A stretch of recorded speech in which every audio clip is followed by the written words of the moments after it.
After nearly 29 years of marriage, my world was shattered when I discovered my wife's infidelity at a restaurant owned by a close friend of mine. It's true, she was cheating on me, and to make matters worse, it was with the owner of the establishment.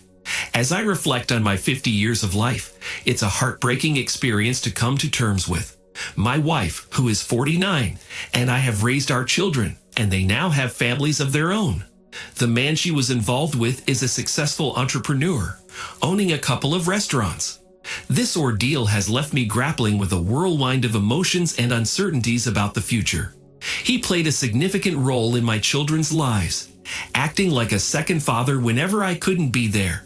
Unexpectedly, one day, I received a text from a coworker whom my wife had never met, mentioning that she appeared to be heavily flirting with another man. The strange part was that my wife was supposed to be at work that day, but apparently she was seen in the company of this guy.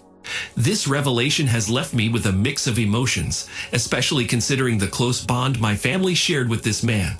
And now I am left grappling with the implications of my wife's behavior. One day at work, I casually showed my friend a photo of my wife, and little did I know he would later play a crucial role in uncovering her deception. By sheer coincidence, he happened to be at the same restaurant where my wife was supposed to be at work. He sent me a photo, and to my dismay, there she was, having a good time at the restaurant when she was supposed to be on the job. The most disconcerting part was seeing her laughing and joking with my friend, leading me to assume that they were merely having a friendly chat. Little did I know the truth that lay beneath this seemingly innocent encounter. At first, I didn't think much of the situation. After all, he was a longtime family friend, so I brushed it off as nothing serious.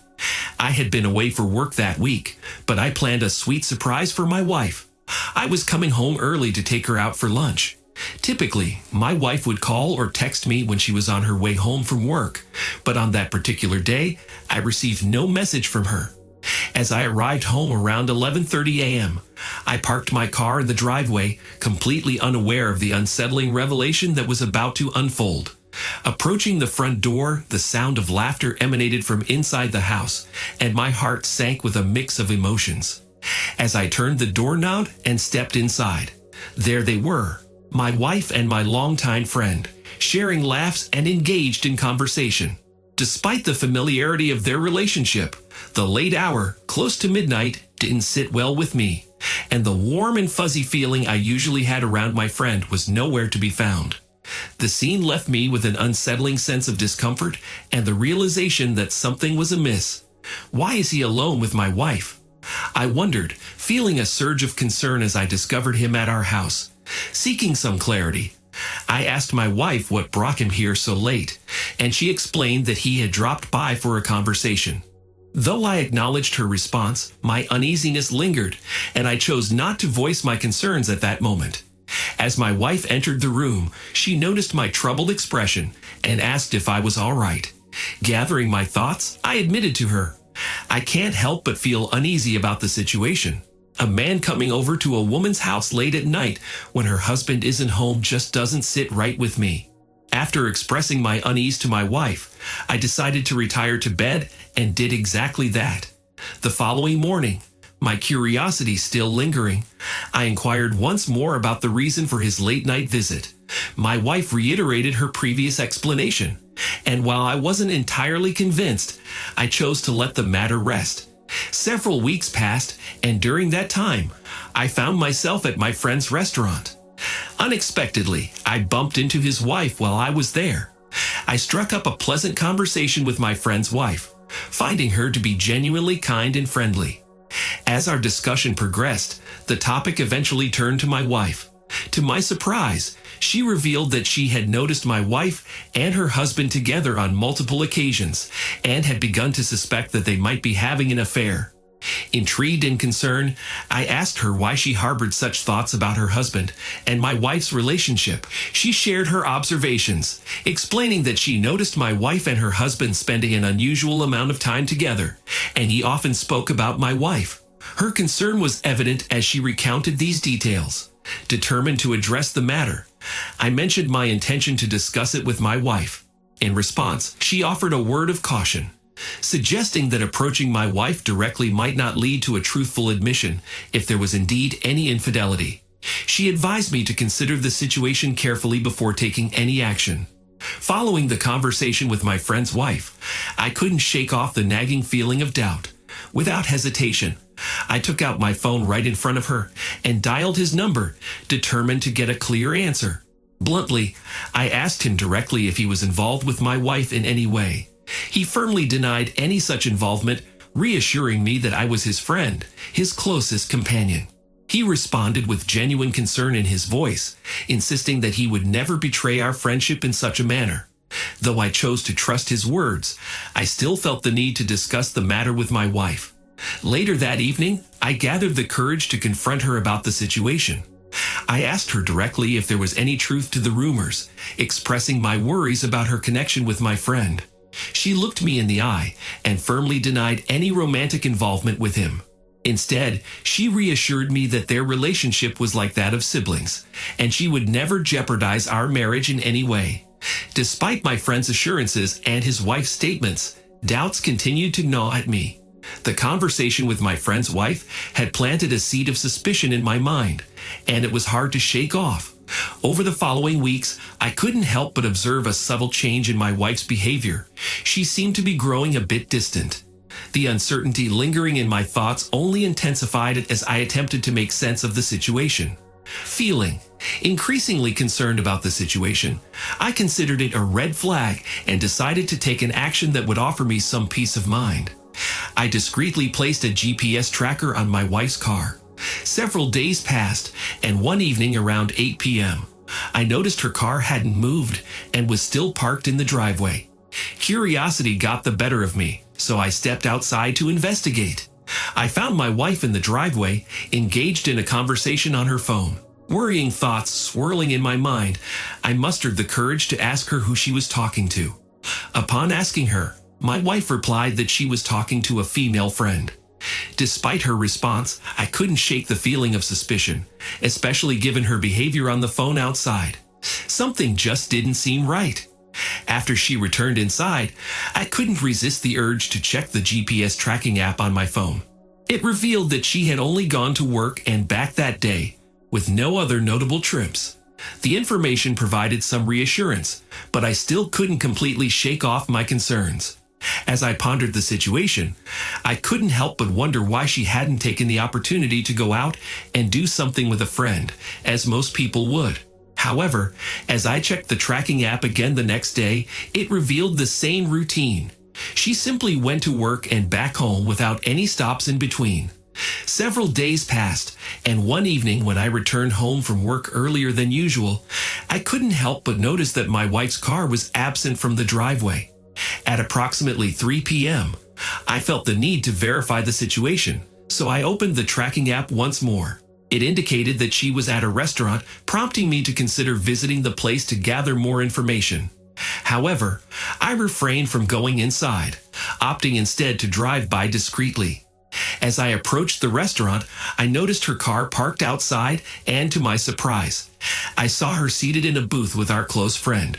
What caught my attention was the fact that they were holding hands across the table. My emotions were running high. I was filled with anger and frustration. The immediate impulse was to confront her on the spot, but I managed to restrain myself. Instead, I returned home and patiently waited for her to arrive, which was around 9:00 p.m. When she walked in, I couldn't hold back any longer and inquired about her whereabouts. She insisted that she had been at work all day. Deep down, I knew she was lying.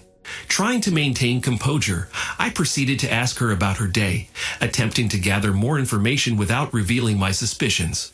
She responded with a simple "it was good" during our small talk. However, the doubt still lingered in my mind, prompting me to take action.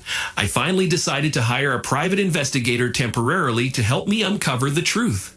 The following day, I met with the investigator and explained what I needed assistance with.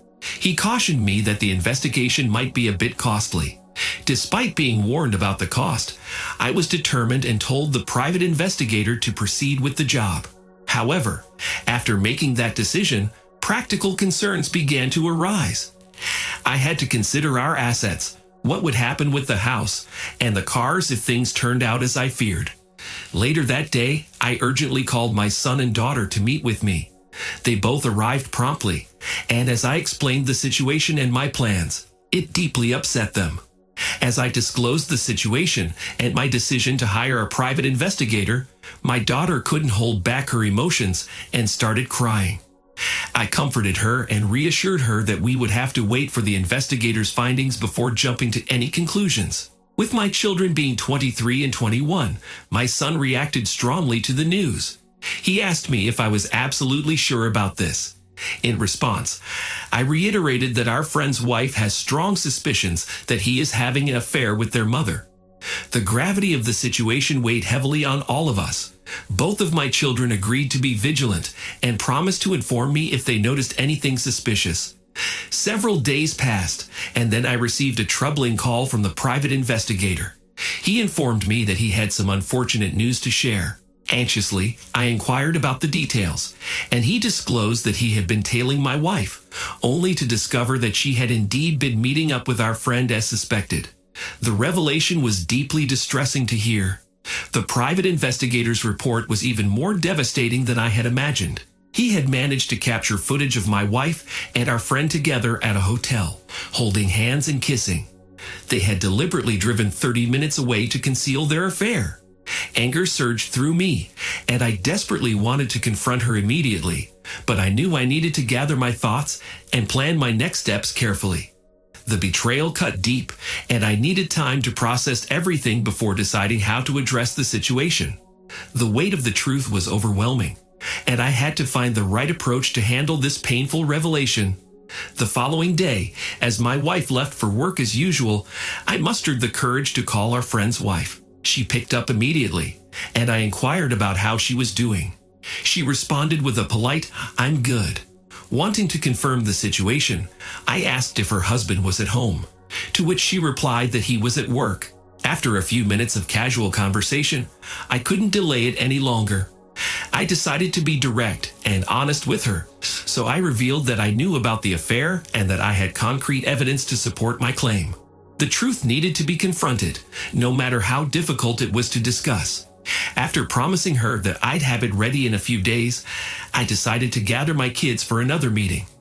As the evening descended, we rendezvoused at a nearby park. There, I revealed to my son and daughter the comprehensive findings put together by the private investigator. Witnessing the information before them, both of my children couldn't hold back their tears, and my son, overcome with disbelief, uttered, "I can't believe it." Upon hearing the gathered information, my daughter astutely remarked, "I knew something was up." Eager to involve them in the decision-making process, I inquired about their preferred course of action. My son asserted that confronting the individuals involved was the way to go. However, my daughter had a contrasting viewpoint, advocating for a passive approach, suggesting we let them continue their actions unchecked. Puzzled by her stance, I asked her directly, "Why would you want her to continue with the affair?" She calmly explained that allowing it to persist might expedite the divorce process and bring about a more solid resolution. I was taken aback when both my daughter and son expressed the desire for stronger evidence against their mother. Surprisingly, they both advised me to have the private investigator gather additional proof before proceeding with the divorce. It was disheartening to hear them suggest such an approach, as I grappled with the emotional complexity of the situation. Contrary to my expectations, I discovered that my children weren't inclined to urge their mother to end the affair and reconcile. Instead, they considered her actions a significant betrayal, finding it challenging to forgive her for straying down that path with a longtime friend.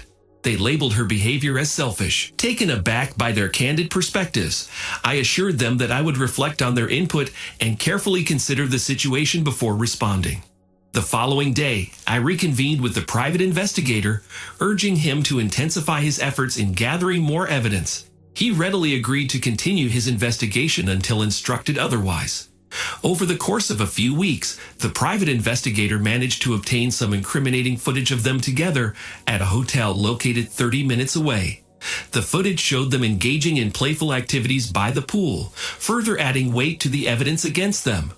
After instructing the private investigator to compile the evidence, I received the footage and immediately contacted my lawyer to apprise him of the situation. While discussing the matter, he inquired if I wanted to initiate divorce proceedings right away, but I hesitated, not wanting to rush into such a life-altering decision. Instead, I decided to share the footage with my children. Together, we gathered in silence as we watched the unsettling scenes of their mother and our longtime friend merrily frolicking in the pool. The weight of the situation hung heavily in the air as we processed the painful reality of the betrayal before us. We exchanged glances filled with disgust, realizing that the time had come for a divorce. My daughter and son advised me to refrain from confronting her directly. Instead, they suggested handling things discreetly, allowing her to believe she was getting away with it. Taking their counsel to heart, I decided to follow their advice and proceeded accordingly. As the days turned into weeks, I continued to wear a facade of normalcy, pretending that everything was fine. We carried on with our daily routines as if nothing had changed, but in reality, I was already planning my departure. The only concern on my mind was what assets she might be entitled to in the event of a divorce. Being in New Hampshire, I knew that the issue of infidelity could potentially impact the outcome of the divorce proceedings. Recognizing the need to safeguard my interests and assets, I knew swift action was essential. Therefore, I decided to take a proactive step. One day, I informed my wife that I had to attend a business conference, concealing my true intentions to meet with my lawyer and initiate the divorce process.